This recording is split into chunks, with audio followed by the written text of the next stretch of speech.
A local lawmaker calls the Secretary of Army's visit to Rock Island Arsenal today a success. Secretary Daniel Driscoll's visit was prompted by an announcement that the Pentagon would cut around 400 jobs on the island. The Army revealed a plan to merge the Joint Munitions Command and Army Sustainment Command. The ASC delivers fuel, food, and shelter worldwide, while the JMC manages ammunition plants and depots across the country.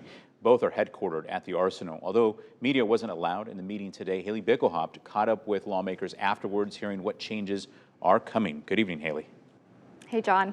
Well, our representatives on both sides of the aisle and the river speaking with the Secretary today. The group talking with the 1st Army, touring the foundry, and checking out the 3D printer.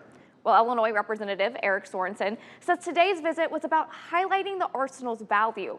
He says the Army hasn't presented an official plan to Congress of what changes or cuts might be made.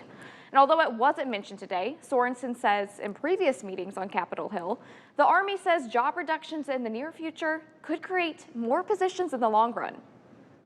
So now going forward, we need to make sure that the Army Transformation Initiative does not mean that we have a loss of jobs here. Instead, it means how can we make sure that the job and the workforce grows, because now the Secretary of the Army knows our need. He says he'll be reaching out to Secretary Driscoll following up on the visit. And Sorensen doesn't know when an official plan for the Arsenal's future will be released, but he says he'll know more when the National Defense Authorization Act is written up. Well, that's likely to be in late summer and early fall. Well, Iowa Representative Marinette Miller-Meeks also attending the meeting today, and she says, quote, Rock Island Arsenal has always been a pillar of strength for our national defense and the Quad Cities region. She continues, I remain committed to protecting the Arsenal, supporting its workforce, and ensuring it continues to serve our nation for generations to come.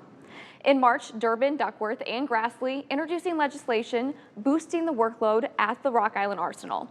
Now Sorensen's on that bill in the House, saying today this is an act that needs to get passed through Congress.